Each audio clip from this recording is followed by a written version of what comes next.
आने वाला है साल 2024 का पहला बजट। जी हाँ, बिल्कुल सही सुना आपने। इस साल आएंगे 2 बजट। क्या है इसमें हमारी सरकार से डिमांड्स, पूरी जानकारी लेने के लिए हमेशा की तरह वीडियो में एंड तक बने रहें।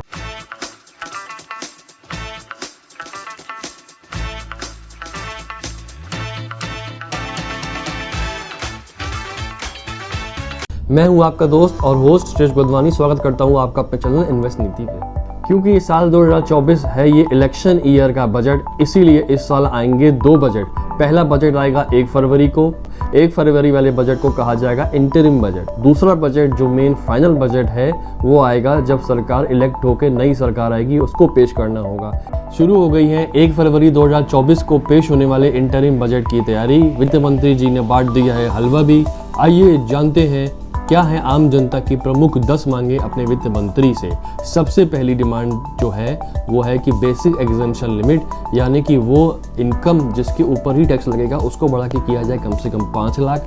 दूसरा, बहुत लंबे टाइम से डिमांड पेंडिंग है कि 80C सेक्शन के अंतर्गत निवेश करने पे अधिकतम 1.5 लाख की छूट मिलती है, उसको बढ़ा के किया जाए कम से कम 2.5 लाख। तीसरा पॉइंट है 80 CCD 1B के तहत NPS सेक्शन में 50,000 रुपये तक की छूट मिलती है, उसको बढ़ा के किया जाए कम से कम 1 लाख रुपए। चौथा, नौकरी पेशा लोगों की तरफ से डिमांड है कि जो स्टैंडर्ड डिडक्शन यानी कि 50,000 रुपये की छूट मिलती थी सैलरी से, उसको बढ़ा के किया जाए कम से कम 1 लाख।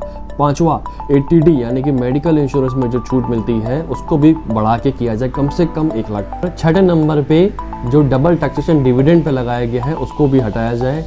जो कंपनी प्रॉफिट कमाती है उस पर भी टैक्स देती है, वो डिविडेंड के रूप में अपने शेयर धारकों को बांटती है।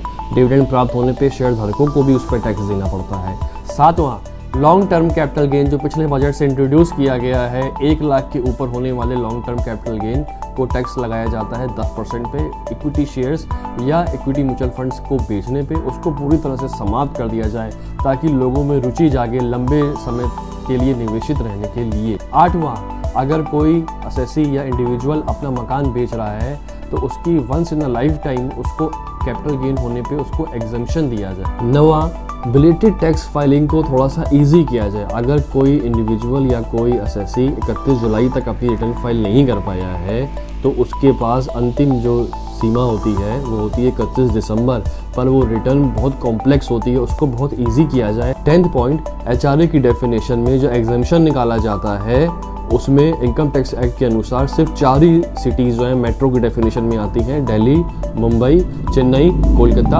आज के टाइम के अनुसार इस लिस्ट में और बढ़ोतरी होनी चाहिए ताकि ज़्यादा से ज़्यादा लोगों को HRA में ज़्यादा एग्जम्पशन मिल सके। HRA means house rent allowance. अगर आप अपने काम के चलते कहीं बाहर किराए पे रह रहे हैं तो उसमें खर्च किए गए रेंट में subject to some conditions and formula आपको उसकी भी छूट मिल सकती है। आज की वीडियो में दोस्तों इतना ही। हमेशा की तरह हमारे वीडियो को लाइक, शेयर, सब्सक्राइब करें और हाँ, अपने कमेंट जरूर दें।